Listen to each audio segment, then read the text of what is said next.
दिवसाढवळ्या जालना शहरात हत्या. जुन्या वादातून हत्या झाल्याची प्राथमिक माहिती. जालना शहरासह परिसरात खळबळ. हत्येचा सीसीटीव्ही समोर.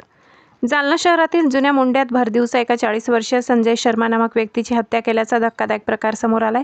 दुचाकीवर आलेल्या 2 अज्ञात तरुणांनी पाठीमागून धारदार शस्त्राने सपासप वार करत त्या व्यक्तीला त्याला मारलं. त्यातच त्याचा जागीच मृत्यू झालाय.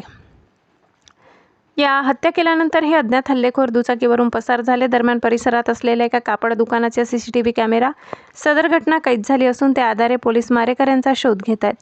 घटनेची माहिती अप्पर पोलीस अधीक्षक विक्रम साळी यांना मिळताच त्यांनी तात्काळ घटनास्थळी धाव घेत तपासाचे आदेश दिले असून आरोपीच्या शोधासाठी 3 पथके रवाना झाल्याची माहिती सदर बाजार पोलीस ठाण्याचे पोलीस निरीक्षक संदीप भारती यांनी दिली. आपतक न्यूज महाराष्ट्रासाठी मुस्तफा पठाण, जालना. जुन्या मोंड्यामध्ये जय मा हॉटेल आहे.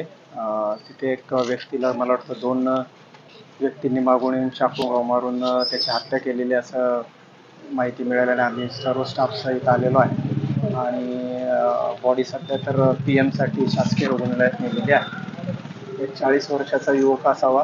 त्याचं नाव अजून कन्फर्म व्हायचं आहे आणि बाकी आपली टीम 3 टीम आपण बनवलेल्या आहेत आणि आरोपीचा शोध घेणं चालू आहे. बरं, नेमके हे किती जण होते आणि सीसीटीव्हीच्या आधारे सीसीटीव्ही मध्ये सध्या 2 दिसत आहेत, परंतु अजूनही प्राथमिकच आहे. इतरही सीसीटीव्ही पाहून किती आहेत किंवा काय याचा पूर्ण कन्फर्म तपास करून त्याप्रमाणे कारवाई करू. सर, काय कारण नाही? कारण अजून प्राथमिकच आहे, सध्या काही कळालेलं नाही. फक्त मृतदेह झालेला आहे, त्यांना दवाखान्यात नेलेला आहे आणि पुढच्या तपासातून निष्पन्न होईल तसं आपल्याला कळवलं. तर कशाने वार करण्यात आले? कन्फर्म नाही अजून, पण चाकू असावं असं दिसतंय आहे, परंतु ते कन्फर्म करूनच समजेल. थँक्यू.